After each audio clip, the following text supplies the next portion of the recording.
నేటి 37వ శ్లోకం.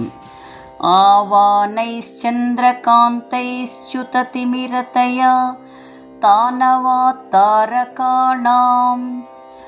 ఏణాంకాలోకలోపాదుపహతమహసా మోషధీనాం లయేన ఆరాదుత్ప్రేక్ష్యమాణా క్షణముదయతటాంతర్హితస్యాహిమాంసో ప్రాభాతి కీవోవతు నతు నితరాం తావదావిర్భవంతి. ఈ శ్లోకంలో సర్వసాధారణంగా ప్రాతకాల సమయంలో మనం దర్శించే దృశ్యాన్ని అద్భుతమైన కవితా చమత్కారంతో మన కళ్ళకు కట్టినట్లుగా వర్ణించాడు మయూర మహాకవి. చీకటి పోయి తెల్లవారినప్పటికీ ఇంకా సూర్యభగవానుడు ఆవిర్భవించని స్థితిని, అనగా క్షణకాలం మబ్బుల చాటున దాగి ఉన్న ఆ సూర్యదేవుని అద్భుతంగా ఆవిష్కరించాడు మయూరుడు. ఈ శ్లోకం మొదటి 2 పాదములను కలిపి భావన చేస్తే ఆవానైశ్చంద్రకాంతైశ్చ్యుతతిమిరతయా తానవాత్తారకాణాం ఏణాంకాలోకలోపాదుపహతమహసా మోషధీనాం లయేన. ఆవానైశ్చంద్రకాంతైశ్చ, తెల్లవారింది అని చెప్పడానికి ఇది మొట్టమొదటి సంకేతమని చెప్పవచ్చు. చంద్రకాంతశ్చ, చంద్రకాంత శిలలు లేదా చంద్రకాంత మణులు. ఆవానై, శోషించిపోవడం, ఎండిపోవడం అని అర్థం. వెన్నెల కాంతికి చంద్రకాంత శిలలు చెమ్మగిల్లుతాయి, అనగా కరుగుతాయి. కానీ అటువంటి చంద్రకాంత శిలలు శోషించిపోవడం జరిగింది. దానికి కారణమేమిటంటే ఏణాంక అనగా చంద్రుడు, ఏణా ప్లస్ అంక, ఏణ అనగా లేడి. చంద్రుడిలో జింక ఆకారం కనిపిస్తుంది. అంక అనగా గుర్తు అని అర్థం. తన యందు లేడి గుర్తుని కలిగి ఉన్నవాడు కాబట్టి ఏణాంకుడు అనగా చంద్రుడు అని అర్థం. ఆలోక, వీక్షణము, కాంతి, ప్రకాశము అంటూ అనేక అర్థములు ఉన్నాయి. అనగా చంద్రవీక్షణం లేదా చంద్రదర్శనం, చంద్రకాంతి లేదా వెన్నెల, లోపాత్, లోపించడం వలన, అనగా తెల్లవారిపోయి చంద్రకాంతి లోపించి వెన్నెల క్షీణించడం వల్ల చంద్రకాంత శిలలు కూడా చెమ్మగిల్లడం మానివేసి శోషించిపోయాయని చెప్పవచ్చు. చ్యుత తిమిరతయ, ఇది 2వ సంకేతం. తిమిరతయ, అంధకారము లేదా చీకటి. చ్యుత, జారిపోయింది. చ్యుతి అనగా పతనము, భ్రంశము, ఒక స్థితి నుండి మరొక స్థితికి జారిపోవడం అని అర్థం. అంతవరకు జగతిని కప్పి ఉంచిన చీకటి తెర జారిపోయింది. ఇక 3వ సంకేతం ఏమిటంటే తానవాత్ తారకాణాం. తారకాణాం, నక్షత్రముల యొక్క కాంతి కూడా తానవాత్, శుష్కించిపోవడం అని అర్థం. నక్షత్ర కాంతులు కూడా కనుమరుగైపోయాయి, అనగా సూర్యకాంతి ముందర చంద్రకాంతి లేదా వెన్నెల మాత్రమే కాకుండా నక్షత్ర కాంతులు కూడా సన్నగిల్లిపోయి చంద్రునితో పాటు నక్షత్రములు కూడా కనుమరుగైపోవడం జరిగింది.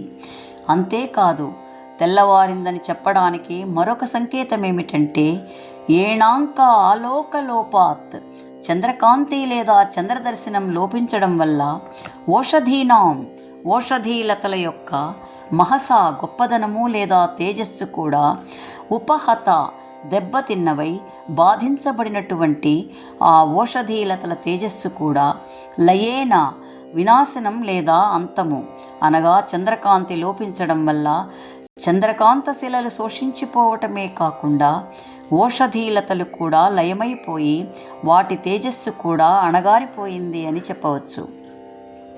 ఈ శ్లోక తరువాతి 2 పాదములను కూడా కలిపి భావన చేస్తే ఆరాదుత్ప్రేక్ష్యమాణా క్షణముదయతటాంతర్హితస్యాహిమాంసో ఆభాప్రాభాతి కీవోవతు నతు నితరాం తావదావిర్భవంతి.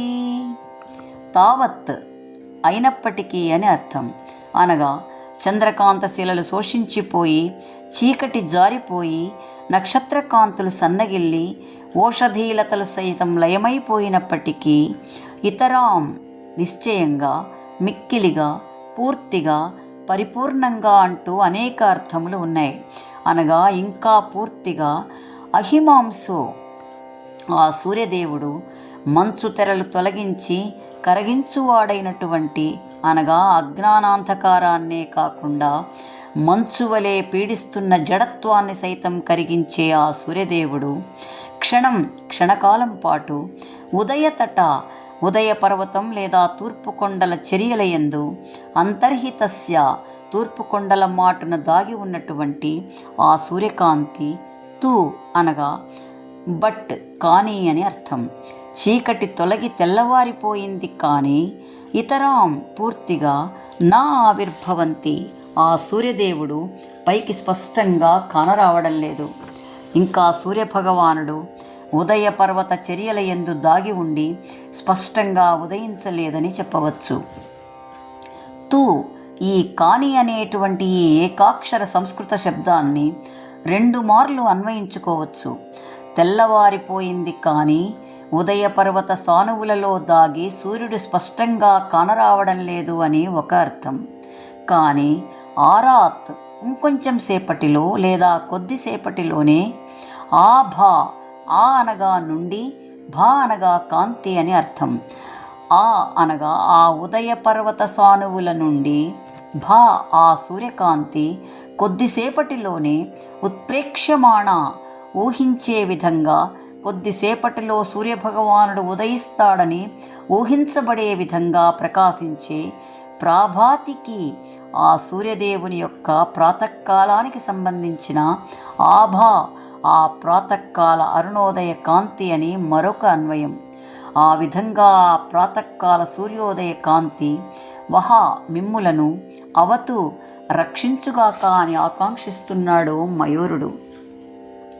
చంద్రకాంత శిలలు శోషించిపోయినప్పటికీ, చీకటి పూర్తిగా జారిపోయినప్పటికీ, నక్షత్ర కాంతులు కనుమరుగైనప్పటికీ, చంద్రకాంతి లోపించటం వల్ల ఓషధీలతల తేజస్సు సైతం లయమైపోయినప్పటికీ, ఆ సూర్యదేవుడు ఉదయ పర్వత సానువులలో అంతర్హితుడై దాగి ఉండి పూర్తిగా ఆవిర్భవించలేదు. కానీ త్వరలోనే, కొద్దిసేపటిలోనే సూర్యోదయం కాబోతున్నదనే విధంగా ఊహించబడే ఆ తూర్పు కొండల మాటున దాగి ఉన్న ఆ ప్రాతకాలం నాటి ఆ సూర్యకాంతి మిమ్ములను రక్షించుగాక అని ఆకాంక్షిస్తున్నాడు మయూర మహాకవి. ఈ శ్లోకానికి జంఛాల వారి అనువాదం. చలువ చెమ్మలతోడ చక్కందనాల్ చిందు చంద్రకాంత శిలావ్రజము చేత అంధకారం బెల్లహరించి పలుచనై కనుపించు తారకా గణము చేత చంద్రికల్లోపించి చల్లని వెలుగులో లయమైన ఓషధి లతల చేత నల్ల రంగులు పోయి మెల్లగా వ్యాపించు కాషాయ వర్ణ సంక్రాంతి చేత దిక్కులు రహింప ఉదయాద్రి నొక్క మాటు సాగిరాకుండగా